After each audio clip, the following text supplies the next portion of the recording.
그렇게 전 그 슬픔에 감사하게 됐습니다. 어떤 비극과 슬픔도 여러분의 탓이 아닙니다. 그 어떠한 슬픔도 여러분의 삶을 잠식시키지 못합니다. 그리고 영원히 지속되지 않습니다. 여러분 안녕하세요. 규똥입니다. 여러분 혹시 지금 불행하신가요? 어떤 사건으로 인해 큰 슬픔에 빠져 헤어나오지 못하고 계신가요? 그 불행이나 슬픔을 절대 극복할 수 없을 것 같다는 생각이 드시나요? 만약 그렇다면 오늘 영상이 여러분께 도움을 드릴 수 있을 것 같습니다. 작년 초 저도 유산이라는 큰 아픔을 겪으면서 많이 무너졌었는데요. 지금은 저도 아내도 극복해서 잘 지내고 있습니다.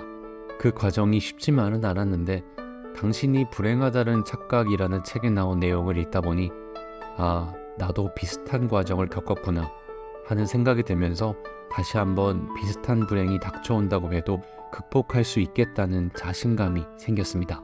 그래서 지금 힘들어하고 계신 분들께도 그 극복할 수 있는 힘을, 그 방법을 알려드리고 싶어서 이렇게 영상을 만들었어요. 분명 이 영상이 도움이 되실 겁니다. 셰릴 샌드버그라는 여성이 있습니다. 과거 페이스북의 임원을 지냈던 미국의 한 기업가입니다. 2015년에 남편과 함께 멕시코 휴양지 리조트에서 한가로운 시간을 보내던 그녀에게 누구도 예상하지 못한 비극이 찾아옵니다. 셰릴은 낮잠을 자고 있었고 남편 데이브는 운동을 하러 갔는데요. 트레드밀을 타던 남편이 갑자기 쓰러져 사망하게 됩니다. 사망의 원인은 부정맥이었죠. 낮잠에서 깨어나 남편을 찾으러 갔던 셰릴이 피를 흘린 채 쓰러져 있는 남편을 발견했습니다. 그녀 역시 이 엄청난 상실의 비극 속에서 힘든 나날을 보냈습니다. 그러다 약 1년 후 한 대학의 학위 수여식 연설에서 오랜만에 공식 석상의 모습을 드러낸 그녀는 자신이 어떻게 그런 큰 비극, 슬픔과 불행을 극복했는지 담담하게 이야기했습니다. 남편의 죽음으로 나는 매우 깊은 변화를 겪었습니다. 슬픔의 깊이와 상실감의 잔인함을 알게 됐죠. 그리고 또 다른 것도 배울 수 있었습니다. 인생이 아무리 나를 바닥으로 끌어내려도 바닥을 차고 수면 위로 올라와 다시 숨을 쉴 수 있다는 것을요. 그리고 큰 고난과 공허함 속에서도 충분히 기쁘고 의미 있는 삶을 선택할 수 있다는 것도 배웠습니다. 과연 그녀는 어떻게 그 어둡고 긴 슬픔의 터널을 빠져나올 수 있었을까요? 당신이 불행하다는 착각의 저자 정재영님은 그녀가 자신의 연설에서 마음속 3가지 P를 몰아내느라 고생이 컸음을 밝혔다고 전했습니다. 3가지 P는 심리학자 마틴 셀리그만의 개념인데요. 각각 개인화, 확산화, 영속화입니다. 고난을 겪은 사람은 대부분 이 3가지 생각의 함정에 빠지게 된다고 하는데요. 과연 어떤 생각들인지 하나씩 알아보겠습니다. 첫 번째로 개인화는 불행의 책임을 자기 자신에게 돌리는 사고방식입니다. 셰릴은 남편의 죽음이 자기 탓이라고 생각했습니다. 남편의 병을 미리 알았다면, 내가 좀 더 일찍 발견했다면 살릴 수 있었을 것이라는 생각이 끊임없이 그녀를 괴롭혔습니다. 그런 일어나기 정말 희박한 가능성들을 떠올리며 자책을 한 것이죠. 그러는 동안 스스로를 미워하게 됐고요. 저 역시도 그랬습니다.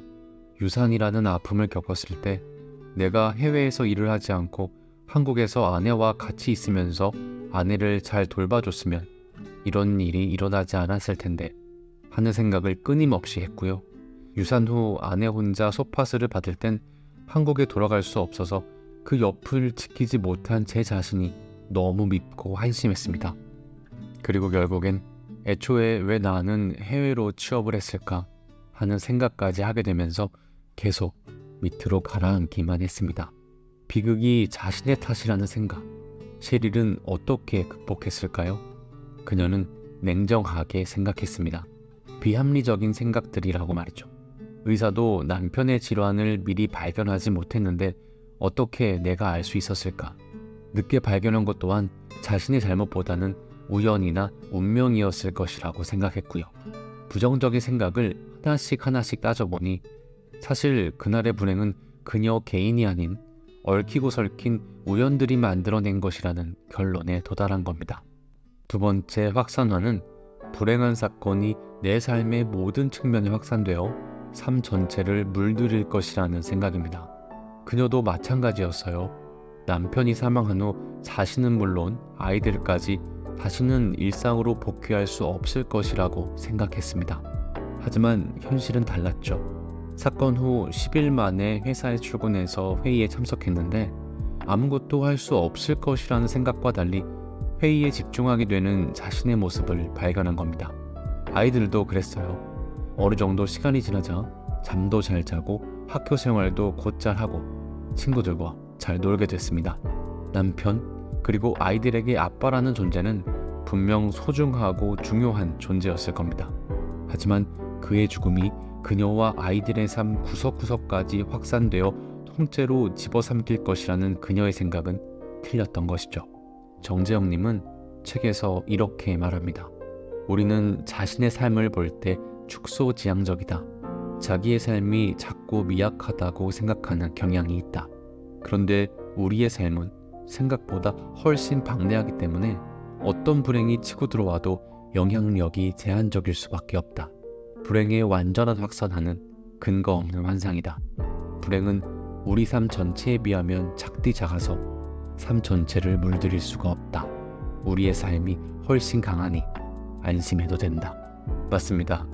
여러분의 삶이 그 슬픔이나 비극보다 훨씬 강합니다. 그러니 안심하세요. 그 슬픔은 여러분 인생을 집어삼키지 못합니다. 세 번째는 영속화입니다. 대부분 불행을 겪는 사람들은 이 불행한 삶이 끝없이 이어질 것이라고 믿는다는 이야기입니다. 셰릴도 마찬가지였어요. 자신과 아이들 모두 슬픔에 빠져 평생을 지낼 걸 생각하니 더욱 두렵고 괴로워져만 갔습니다. 하지만 시간이 지난 후 돌아보니 슬픔의 수명은 영원하지 않다는 것을 알게 됐죠. 자신도 아이들도 어느 정도 시간이 흐른 후 다시 기쁨을 찾고 느낄 수 있게 된 겁니다. 슬픔이 아주 사라졌다고 말할 수는 없겠죠. 분명 마음속에 남아있을 겁니다. 저자는 이러한 현상을 슬픔의 격정이 서서히 가라앉아서 슬픔이 순해지고 얌전해졌다고 볼 수 있다고 했어요. 만약 저자의 말처럼 온순한 슬픔이 된다면 얼마든지 가슴에 품고 살아가는 것이 가능하지 않을까요? 저도 아직 유산의 슬픔을 그대로 간직하고 있습니다. 결혼 5년 만에 시험관 시술로 어렵게 얻은 아이였던 터라 너무나도 소중했기 때문에 초음파 사진을 아직도 보관하고 있고요. 유산 당시 아내와 주고받은 편지글들을 가끔 꺼내보며 아내와 같이 당시를 회상하고 서로 울고 부둥켜 안고 위로를 나눕니다.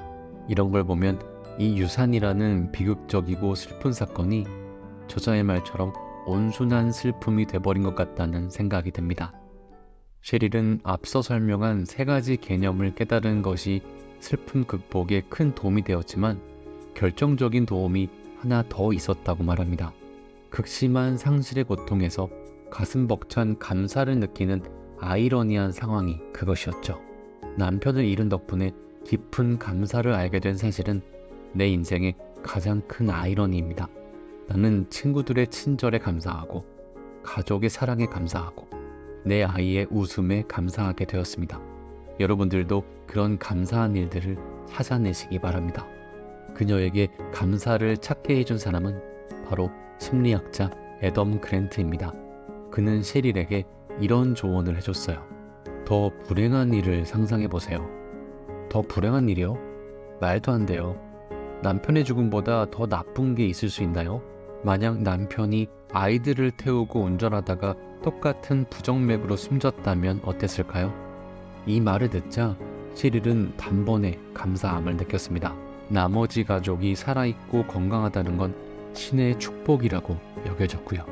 애덤 그랜트의 더 불행한 일을 상상하라는 조언은 빅터 프랭클의 한 일화를 떠올리게 합니다. 빅터 프랭클은 퓨처 셀프에도 등장한 홀로코스트에서 살아남은 심리학자입니다. 어느 날 빅터에게 한 일반 의가 찾아와 상담을 받았습니다. 그 의사는 아내를 잃고 2년 동안 극심한 우울증에 빠져있는 상태였죠. 의사는 빅터에게 도저히 우울증에서 벗어날 수 없다며 하소연했고, 빅터는 한참을 고심한 후 그 의사에게 이런 말을 건넸습니다. 선생님, 만일 당신이 먼저 죽고 아내분만 생존해야 했다면 어땠을까요? 아내분에게는 끔찍했을 겁니다. 얼마나 고통스러웠겠습니까? 아내분은 그런 고통을 피했으며 그런 고통을 피하게 해준 사람은 바로 선생님입니다. 그 대가로 당신은 홀로 살아남아 아내분을 애도하고 있는 거고요. 상담을 온 의사는 아무런 말 없이 악수를 한 후 고요히 돌아갔다고 합니다. 사랑하는 아내가 아니라 자신이 이 고통을 받고 있다는 것이 얼마나 큰 다행인지 깨달았으니 마음이 고요해질 수 있었던 것이죠. 저자 정재영님은 이렇게 글을 마무리했습니다. 불행은 방파제다. 우리가 겪는 불행이 더 큰 불행을 막아줬을지도 모른다. 이 글을 보며 전 다시 유산의 슬픔을 꺼내보게 되었습니다. 그리고 감사함을 찾았습니다. 당시엔 난임클리닉 선생님께서 아무리 이야기를 해주셔도 그저 슬픔에 빠져있을 뿐이었는데 지금 돌아보면 당시 하신 말씀이 맞다는 생각이 듭니다. 분명 알 수 없는 유전적 요인이 있었을 것이다. 만약 이렇게 자연적으로 아이의 심장이 멎지 않고 계속 자라다 10달 후 출산을 했다면 분명 유전적 질병이나 다른 심각한 문제가 있었을 것이다. 아이가 많이 힘들고 아팠을 것이다. 그렇게 전 그 슬픔에 감사하게 됐습니다. 여러분, 어떤 비극과 슬픔도 여러분의 탓이 아닙니다. 그 어떠한 슬픔도 여러분의 삶을 잠식시키지 못합니다. 그리고 영원히 지속되지 않습니다. 더 불행했을 수 있는 일을 떠올려 보는 것도 좋고 꼭 그렇지 않더라도 그 슬픔 속에서 감사함을 찾게 되시기를 진심으로 응원합니다. 힘내세요, 여러분. 생각 하나로 정말 많은 것이 변할 수 있습니다. 여러분의 밝고 행복한 오늘과 내일을 응원하겠습니다. 시청해주셔서 감사합니다.